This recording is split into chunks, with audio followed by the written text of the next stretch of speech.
Hello friends, welcome to my YouTube channel Samrat English club. मेरे channel पर आपका स्वागत है। Guys, how are you all? Hope you all are doing well. Guys, जैसा कि आप जानते हो कि हम न्यूज़पेपर की वोकैबुलरी की प्रैक्टिस कर रहे हैं और इस क्लास में आज हम फिर से एक बार आपके लिए लेके आए हैं न्यूज़पेपर की वोकैबुलरी। और इसी सीरीज़ में आज हम करने वाले हैं क्लास नंबर 14 गाइज।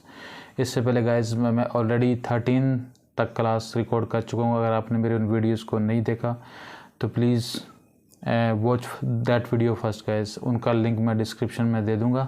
प्लीज़ उन वीडियो को देखिए तो आप बड़े अच्छे तरह से न्यूज़पेपर के वर्ड्स को सीख पाओगे गाइस। जैसा कि गाइस आप न्यूज़पेपर पढ़ते हो या वोकैबुलरी की दिक्कत आपके साथ हमेशा रहती है, तो उसी प्रॉब्लम को सॉर्ट आउट करने के लिए मैं आपके लिए लेके आया हूँ वोकैबुलरी की क्लासेस।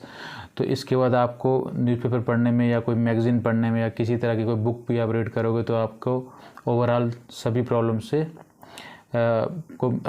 मुक्ति मिल जाएगी गाइस। ठीक है, तो चलिए गाइस, ज़्यादा टाइम ना वेस्ट करते हुए आज की इस क्लास को शुरू करते हैं। तो आज का गाइस जो फर्स्ट वर्ड है हमारा गाइस रिफ्यूट या रिबट। इसका मतलब गाइस होता है to prove the false of statement, to disprove, यानी कि कथन को गलत साबित कर देना या जुटला देना। किसी बात को या किसी कथन को, किसी की बात को गलत साबित कर देना या जुटला देना। ठीक है, to disprove. Okay, example, he refuted my statement among all. उसने सभी के सामने मेरी बात को गलत साबित कर दिया या जुटला दिया। He refuted my statement among all, ये जुटला देना। ठीक है, मेरी बात को उसने सभी के सामने जुटला दिया। नेक्स्ट है गाइज रिबटल। रिबटल होता है guys act of act of refuting, यानी कि खंडन, किसी बात का खंडन या जुटलाना। ठीक है, एक्ट ऑफ रिफ्यूटिंग, खंडन, रिबटल। नेक्स्ट है गाइज कंट्राडिक्ट होता है guys to oppose, to contrary to, यानी कि खंडन करना, विरुद्ध करना, किसी बात के विरुद्ध होना या उसी के किसी बात के कोई बात अगेंस्ट कहना। कंट्राडिक्ट, विरोधाभास होना। ठीक है गाइज। नेक्स्ट है गाइज क्रैक विप, यानी कि to strike with a lash to whip, यानी कि दंड ये मारना या कोड़ा मारना या कोई सजा देना, किसी पर वार करना, उसे बोला जाता है क्रैक विप। ठीक है गाइज, स्ट्राइक करना किसी पे या कोड़ा मारना या दंड देना या उसे सजा देना, that is called crack whip guys. Example के थ्रू समझने की कोशिश करेंगे। The Congress cracked its whip suspending its Gwalior MP Ram Sevak Singh who found a accepting bribe during sting operation. यानी कि जो कांग्रेस ने सजा दी है या उन पर वार किया है एक तरह से, या उन्हें दंड दिया है, किसको? उनके जो ग्वालियर का एमपीज हैं जिनका नाम है Ram Sevak Singh. Who found accepting bribe, जिनको ब्राइब लेते हुए स्टिंग ऑपरेशन के द्वारा पकड़ा गया। यानी स्टिंग ऑपरेशन होता है गाइस गुप्त कैमरे के द्वारा कोई घटना को रिकॉर्ड करना। ठीक है, तो ब्राइब ले रहे थे तो उनको उनके ऊपर स्टिंग ऑपरेशन किया गया जिसके द्वारा वो पकड़ में आ गए, तो उन्हें पकड़ लिया गया। तो कांग्रेस पार्टी ने उन्हें क्या किया? क्रैक्ड इट विप, यानी कि उन्हें सजा दी। ओके गाइस, उन्हें दंड दिया इस बात के लिए कि वो ब्राइब लेते हुए रेड हैंडेड पकड़े गए। ठीक है, नेक्स्ट है गाइस टू रेज क्वेश्चन, यानी कि सवाल उठाना या क्वेश्चन रेज करना। टू रेज क्वेश्चन, सवाल उठाना गाइस। ओके, नेक्स्ट हमारा वर्ड है गाइस डोंट। डोंट होता है guys DAUNT, daunt, to discourage या टू इंटिमिडेट, किसी को उत्साहहीन करना या धमकाना, है ना। टू डिस्करेज करना, किसी को किसी काम करने के लिए हतोत्साहित करना या रोकना। ठीक है, उसे बोला जाता है डोंट। ठीक है, धमकाना किसी को या उत्साहहीन करना किसी काम करने के लिए, कोई काम कर रहा है या किसी को डरावा दिया जा रहा है या कुछ करने के लिए, उन्हें कुछ करने के लिए डिस्करेज करना, that is called daunt. Next है guys delegate responsibility. Delegate responsibility, यानी कि अपनी रिस्पॉन्सिबिलिटी को किसी को सौंप देना। ठीक है, डेलीगेट कर देना, जिम्मेदारी को किसी को सौंप देना, that is called delegate responsibility. Delegate होता है सौंपना और रिस्पॉन्सिबिलिटी जिम्मेदारी। इसका मतलब है टू एंट्रस्ट रिस्पॉन्सिबिलिटी। एंट्रस्ट का मतलब गाइज होता है किसी को कुछ जिम्मेदारी सौंपना, तो इसका मतलब भी सेम है, जिम्मेदारी सौंपना। ओके गाइज, एग्जाम्पल के थ्रू समझने की कोशिश करेंगे। New responsibility was delegated to the president of inner club of Pataliputra, यानी कि जो पाटलिपुत्र का इनर क्लब है उन्हें एक नई जिम्मेदारी स्पुर्द कर दी गई या उन्हें सौंप दी गई। ठीक है guys, that is called delegate responsibility. Next है guys review poll preparedness. Review poll preparedness, यानी कि रिव्यू होता है जांचना पोल होता है इलेक्शन और प्रिपेयर्डनेस तैयारी, यानी कि चुनाव तैयारियों का पुनर्वलोकन करना या उनका निरीक्षण करना, उन्हें जांचना कि सही तरीके से तैयारी चल रही है या नहीं चल रही है, इसको जांचने के लिए that is called review poll preparedness. Example के थ्रू समझने की कोशिश करेंगे। 4 separate teams of the election commission are likely to arrive on Patna to review the poll preparedness, यानी कि 4 सेपरेट टीम्स, 4 अलग अलग टीमें ऑफ इलेक्शन कमीशन की जो चुनाव आयोग है उसकी 4 अलग अलग टीमें आर लाइकली होता है गाइस उम्मीद की जाती है, संभावना जताना, ठीक है। ऐसे यानी किसी कुछ काम होने की संभावना होता है, दैट इज़ कॉल्ड लाइकली, यानी कि उम्मीद की जाती है। टू अराइव ऑन पटना, कि उनके पटना में आने की संभावना है, किस लिए? To review the poll preparedness, यानी कि जो इलेक्शंस की तैयारी चल रही है उसकी कंडीशन किस तरह की सिचुएशन चल रही है उसको जांचने के लिए, उसको निरीक्षण करने के लिए 4 टीमें इलेक्शन कमीशन की पटना में आने की उनकी संभावना है। ओके गाइस, नेक्स्ट है गाइस ओवरकम होता है गाइस उभरना या किसी चीज़ पे काबू पा लेना या उभरना, that is called overcome. Example, the state government has decided to create its own special force on the lines of the Special Task Force STF to overcome growing dependence on the paramilitary force, यानी कि जो state government है has decided, उन्होंने ये decide किया है, उन्होंने ये इरादा बनाया है, निश्चय किया उन्होंने, to create its own special force, कि टू क्रिएट होता बनाना, कि वो अपनी एक स्पेशल फोर्स बनाएंगे, ठीक है, on the lines of the special task force, जैसे STF होते हैं इसी लाइन में, यानी कि स्पेशल टास्क फोर्स होती है इसी लाइन में, इसी तरह की वो अपनी एक फोर्स बनाएंगे, किस लिए? To overcome growing dependence on the paramilitary forces. Overcome होता काबू पाना या उभरना, ग्रोइंग डिपेंडेंस की जो उनकी डिपेंडेंस है पैरामिलिट्री फोर्सेस पे ज़्यादा रहती है, इसलिए वो सोचते हैं कि वो अपनी एक फोर्स बनाएंगे, ठीक है, स्पेशल फोर्स, इसलिए जो उनकी डिपेंडेंसी है पैरामिलिट्री फोर्सेस पे, जो सेंट्रल फोर्सेस होती हैं उन पे कम हो जाएगी, ठीक है। ओवरकम होता है उभरना या काबू पा लेना, ठीक है, किसी चीज़ से उभर जाना। नेक्स्ट है गाइज इनिशिएट। नेक्स्ट है गाइज इनिशिएट होता है टू बिगिन, यानी कि सूत्रपात करना या आरंभ करना। इनिशिएट होता है प्रारंभ करना, कुछ नई शुरुआत करना, दैट इज कॉल्ड इनिशिएट, है ना। एग्जाम्पल की तरह समझिए, we have initiated the process of development. We have initiated, हमने शुरुआत कर दी है या हमने बिगनिंग कर दी है किसकी? द प्रोसेस ऑफ डेवलपमेंट, विकास का जो प्रोसेस है उसकी हमने शुरुआत कर दी है, ओके, उसका आरंभ कर दिया है। नेक्स्ट है गाइस कंटेम्पलेट। कंटेम्पलेट होता है गाइस टू मीडिएट, गंभीरता से विचार करना। कंटेम्पलेट का मतलब होता है गंभीरता से विचार करना या दिमाग में किसी विचार का खोदना या मनन करना, दैट इज कॉल्ड गंभीरता से विचार करना या कंटेम्पलेट। एग्जाम्पल के थ्रू समझेंगे। We are contemplating approaching the CRPF and BSF for training of the jawan, said home ministry.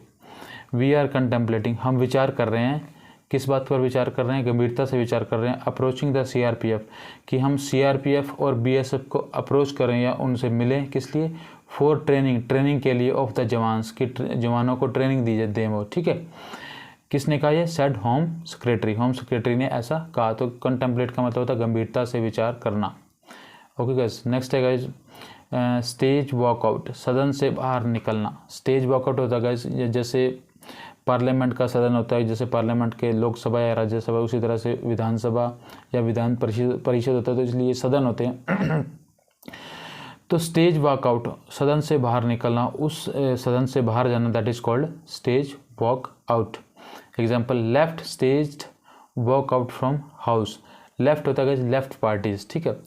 Stage second form आ गया स्टेज्ड, कि उन्होंने वॉकआउट किया, सदन से बाहर निकल गए, हाउस से, हाउस का जो पार्लियामेंट का हाउस है उससे बाहर निकल गए। नेक्स्ट है स्टैंड बाय होता है टू बी प्रेजेंट, साथ होना या उपस्थित होना, किसी सिद्धांत नियम के साथ होना। स्टैंड बाय होता है किसी के साथ खड़े होना या उपस्थित होना, that is called stand by. Stand by पे रखना, जैसे कुछ चीज़ हम कहते हैं कि इस चीज़ को स्टैंड बाय पे रखिए। टू बी प्रेजेंट, कि उसे प्रेजेंट रखिए, कभी भी उसकी जरूरत पड़ सकती है, दैट इज कॉल्ड साथ होना या उपस्थित होना या किसी सिद्धांत नियम के साथ होना। Example, I stand by it, मैं इसके साथ उपस्थित हूँ। आई स्टैंड बाई इट मतलब मैं इसके साथ उपस्थित हूँ। ओके गाइस, नेक्स्ट है guys valid ground, valid ground का मतलब होता है वैध आधार पर, किसी चीज़ का कोई वैलिड ग्राउंड होना या वैध आधार होना, ठीक है, लीगल आधार होना किसी चीज़ का। जैसे एग्जांपल के थ्रू समझिए, I made the recommendations on valid grounds and on the basis of facts and my action is constitutionally and legally valid, Buta asserted. Buta Singh ने क्या बोला कि आई मेड द रिकमेंडेशन, जो मैंने सिफारिश की है, ऑन वैलिड ग्राउंड्स, वो सिफारिश मैंने किसी वैध आधार पर की है, वैध आधार पर या लीगल आधार पर की है, and on the basis of facts, और जो तथ्य हैं उसके बेस्ड पर मैंने जो रिकमेंडेशन की तथ्यों के बेस्ड पर किए हैं, and my action is constitutionally and legally valid, और जो मेरे ये एक्शन जो मैंने लिया इज कॉन्स्टिट्यूशनली संवैधानिक रूप से और कानूनन रूप से, लीगली मतलब कानूनन रूप से वैलिड है, वैध है, ठीक है। ये बात किसने की? बूटा असर्टेड। असर्टेड होता है गाइस, असर्टेड का मतलब जोर देकर कहना, किसी बात को जोर देकर कहना, ठीक है, असर्टेड।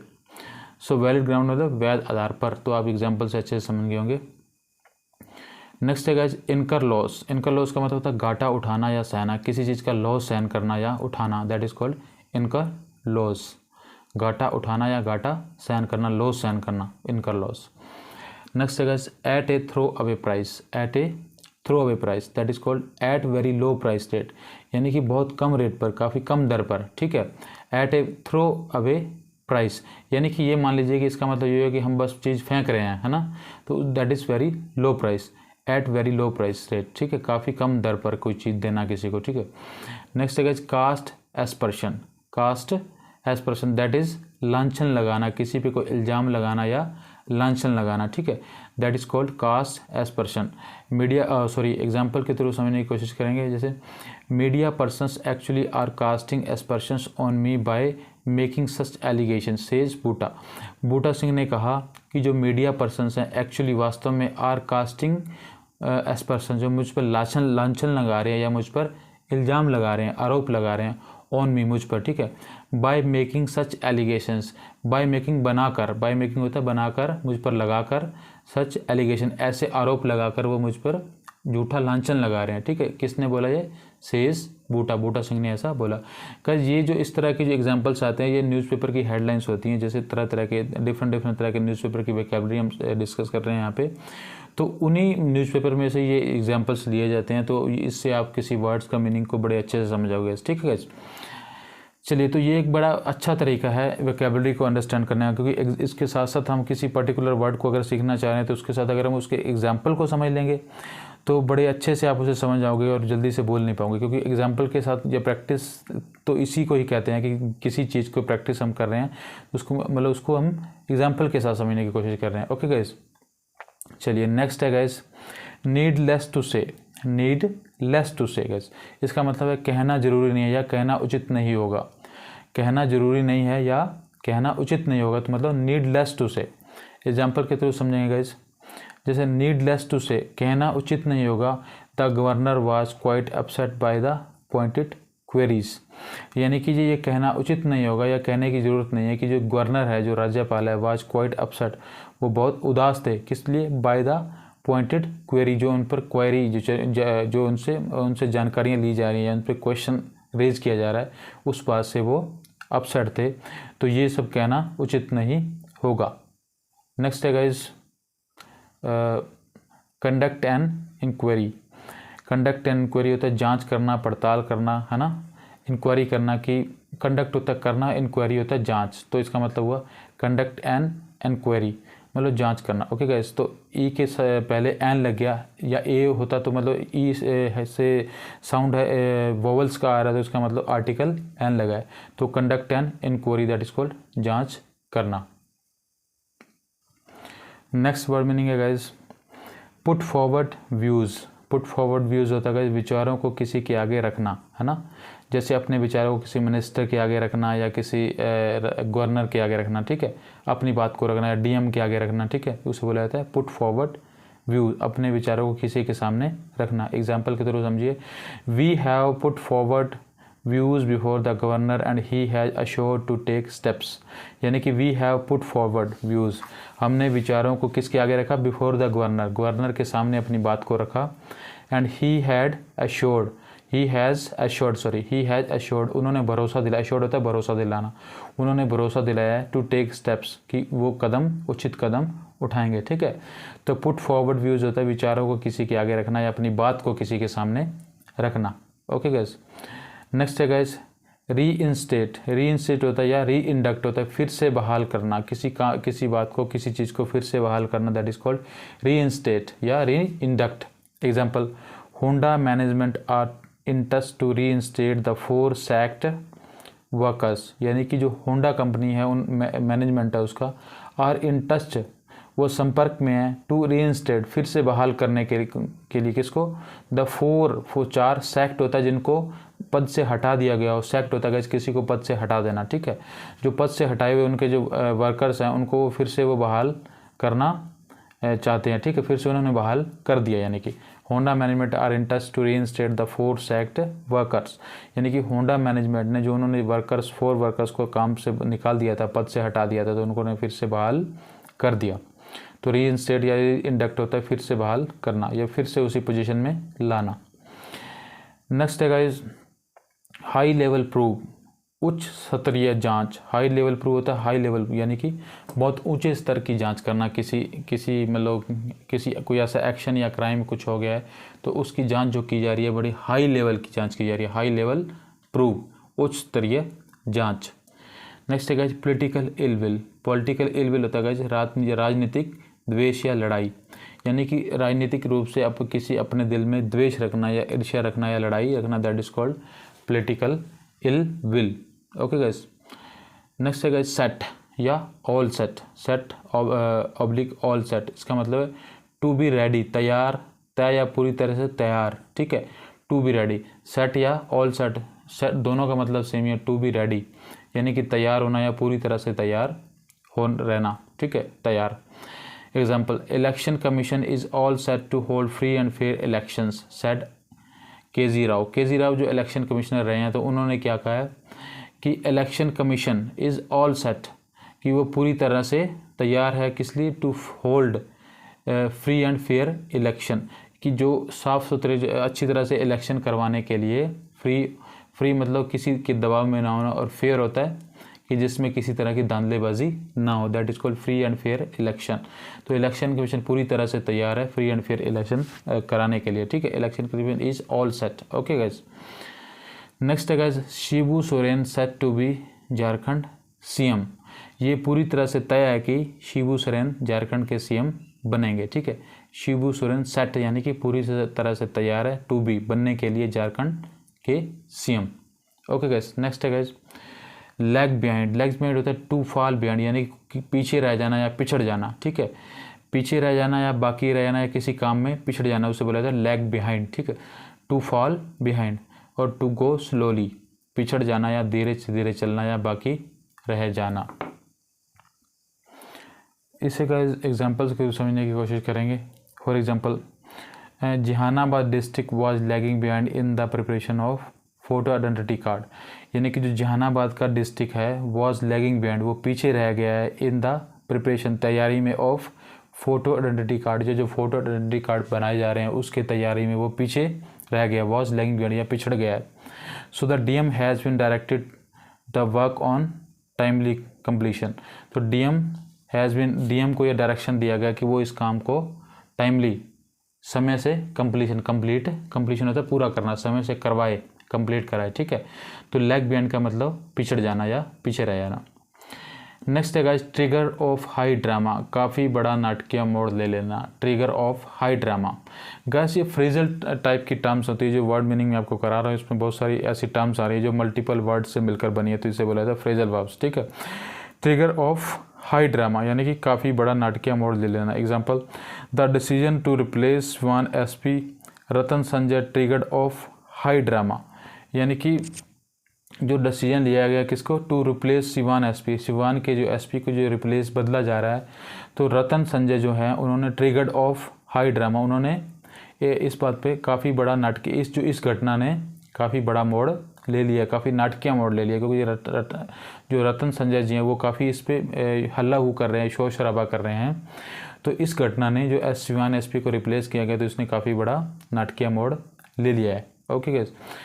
नेक्स्ट है guys uphold the law. Uphold the law, कानून बरकरार रखना या बनाए रखना, ठीक है। अपहोल्ड द लॉ, कानून को बरकरार रखना या टूटने ना देना, या ठीक है, या कानून का करप्ट ना होने देना, that is called uphold the law, कानून को बनाए रखना। नेक्स्ट है गाइस रिलक्टेंट। रिलक्टेंट होता है गाइस किसी काम को करने की इच्छा ना होना, रिलक्टेंट मन ना होना, ठीक है, मन नहीं करना। नॉट विलिंग या अनविलिंगनेस, इच्छा प्रकट न करना या इच्छा न होना, कुछ करने की इच्छा प्रकट न करना या इच्छा नॉट विलिंग, कुछ काम को करने के लिए मन को से तैयार ना होना। Okay guys, example Ratan Sanjay successor new SP is reluctant to take up his new assignment, यानी कि जो रतन संजय थे, जो यानी कि जैसे मैंने इससे पहले के वर्ड में अभी बताया कि रतन संजय जो उनको सिवान के एसपी के रूप में हटाया गया, तो इस घटना ने एक नाटकीय मोड़ ले लिया था। तो उसी एग्जाम्पल्स को आगे बढ़ाया गया कि रतन संजय सक्सेसर, यानी कि जो रतन संजय थे उनकी जगह जो दूसरे उसके उत्तराधिकारी आए, यानी कि उनके अगले जो एसएसपी आए, न्यू एसएसपी इज रिलक्टेंट, वो उन्होंने क्या किया कि वो विलिंगनेस नहीं दिखा रहे हैं या नॉट विलिंगनेस, ठीक है, वो इच्छा प्रकट नहीं कर रहे हैं किस बात के लिए कि वो उस चार्ज को, असाइनमेंट को एक्सेप्ट कर सके, ठीक है, चार्ज को स्वीकार कर सकें। तो वो विलिंगनेस नहीं है उनकी, ठीक है, वो यानी कि रिलक्टेंट है, या कि उनका मन नहीं कर रहा कि वो उत्तराधिकारी के रूप में चार्ज को, असाइनमेंट को एक्सेप्ट करेगा, ठीक है। तो चलिए गाइस, आज के लिए इतना ही काफ़ी है। तो आज हमने जैसा कि न्यूज़पेपर की वोकैबुलरी की प्रैक्टिस करी है, तो गाइस इन वीडियो को देखिए, एंड तक देखिए। अगर आपको एक बार समझना है तो इसको रिपीट करके देखिए। सो गाइस, अगर आपको मेरा ये वीडियो अच्छा लगा हो तो मेरे चैनल को सब्सक्राइब करिए, लाइक करिए और अपने फ्रेंड्स के साथ शेयर करिए गाइस, ठीक है। और कमेंट सेक्शन में कमेंट भी करिए, अगर कोई आपकी क्वेरी है, क्वेश्चन है, तो इसी तरह के वीडियोज़ मैं आपके लिए लेके आता रहूँगा। तो बने रहिए मेरे चैनल पर। So guys, thank you so much.